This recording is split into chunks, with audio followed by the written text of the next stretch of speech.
Alright guys, just dropped my son off at his maths tutor. Does he need a tutor? The answer to that is actually no, but he actually enjoys it. But it also means I don't have to do the homework. So all for it. Somebody asked me a question relating to the Brexit and affecting house prices. To be honest, you will get estate agents telling you that the prices were going up, and they've done that every year since I've been here. I don't actually see the prices in this area moving at all. I actually find the prices have stayed around the same and still are. I know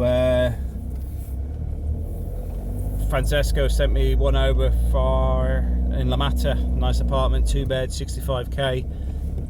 Can't grumble at that sort of pricing. But one of the things I did want to bring up about apartments, though, if you do buy them, is be aware that maintenance, upgrades and stuff is not something people do here, unless you're a builder looking to renovate to sell. So you'll find that, for example, I know, I think it's David, has just had to have a water tank done, and I think Eagle's doing it maybe this evening. It's all the original installs from the 80s.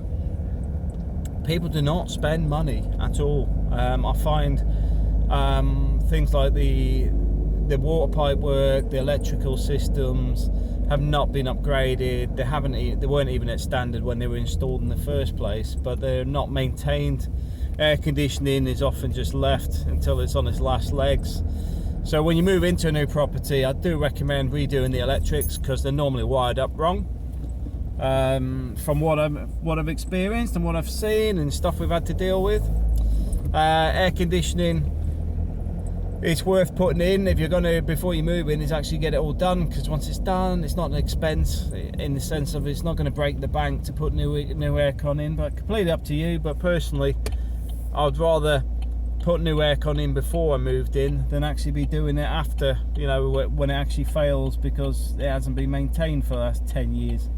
But it's cheap enough to actually do that in advance. So that's one thing I would recommend doing. The electrics, they normally seem to wire everything up on one circuit. It will be a pain in the backside to split the circuits, but if you do, it also means you're less likely to have the electrics tripping out. So it is worth the investment of doing that, and it's not complicated. It's worth the investment. I mean, the way I look at it is, all going well with working, etc. We'll be buying some apartments to rent out over the next few years. Hopefully going to have some settlement on my father's estate soon as well, which will also put some money in the kitty to actually make that happen. So that's one thing I'm looking forward to, is actually building up a sustainable income in Spain as well. A few people have asked about the Brexit. Is the Brexit affecting the housing? You know what? I don't think it's made any difference, because anybody who's going to retire is going to retire. I know a lot of people going about the healthcare cover and all this sort of stuff, but I don't think it's a major issue. I think bilateral agreements will still exist, even if they're not. It's one of those things. I do expect that they'll just carry on as normal. Purely because it's easier. You got to understand as well, I come out of the Philippines. There was no free healthcare in the Philippines. It wasn't a bilateral agreement. It was no special deal done. It was a case of you paid for your healthcare. So that doesn't stop the people that retire out there. So I don't expect it's going to make much difference to people here in Spain either. It may do that for those on a limited income, but if they're on a limited income, a lot of the stuff relating to the housing market isn't really going to affect them anyway, is it? Because they're probably more likely to rent. So yeah, I can't see it being a major issue. What else has been going on?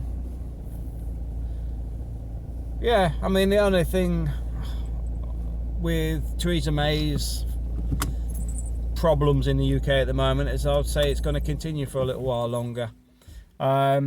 It is where I expected it to be. I did expect her to get slated by Parliament and stabbed in the back, but at the same time, what people have forgot is that vote was nearly 50-50 in the first place.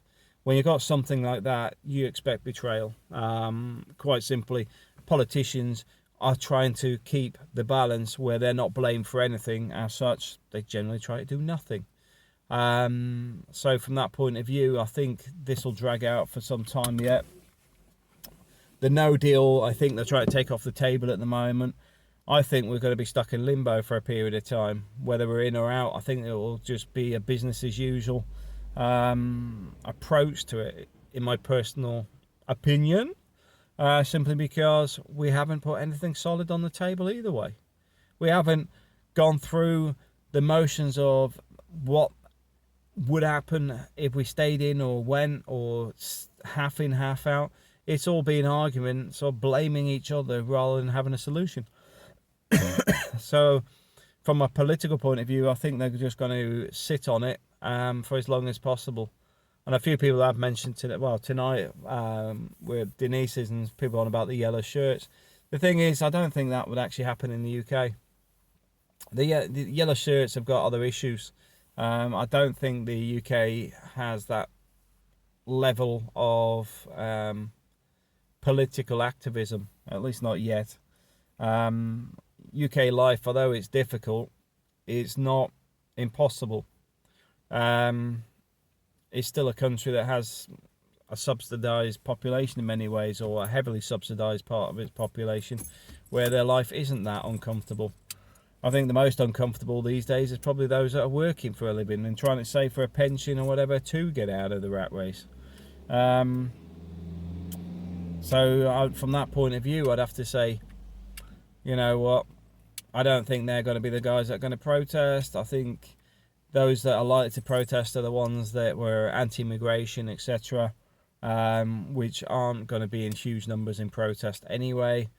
The argument around that wouldn't actually affect most of the stuff people are complaining about, because the ones that often become a problem are not from the areas within Europe in the first place.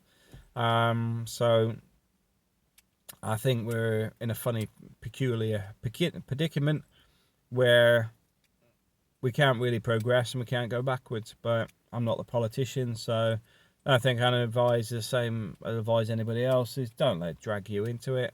You're not in charge of it. You can't change it. Enjoy life. If you're looking at coming to Spain, I still recommend coming here. I do love it here. It's quite cold today. What temperature it is, my car should tell me. Come on, car, give me the temperature. 14 degrees, but at the same time, even when it's cold here, the sun still comes up. Blue skies, purple skies, very rarely grey skies. So from that point of view, it's always got a bit more positivity, just from the environment, never mind anything else. But yeah, I still recommend Spain. I love Spain. I do find if you can adapt to the environment, or the stuff that you can't adapt to, learn to live with it, in the sense that the mañana culture does exist in some stuff, but you know what? Does it really affect your daily life? Not too much, if you can recognise it's there and just simply go, that's just the way it is. Don't worry about it. Move past it. And sometimes it's better that way. Not just the ignoring it, but also sometimes it's better that people aren't that on the ball and you haven't submitted this on this date before this time or whatever, and in the case of, well, I'll just bring it in next time I see you. You know, sometimes it's better that way. I wish the UK was that flexible sometimes. But anyway, just want to do a quick video on the way back from picking my son up. Enjoy the rest of the day.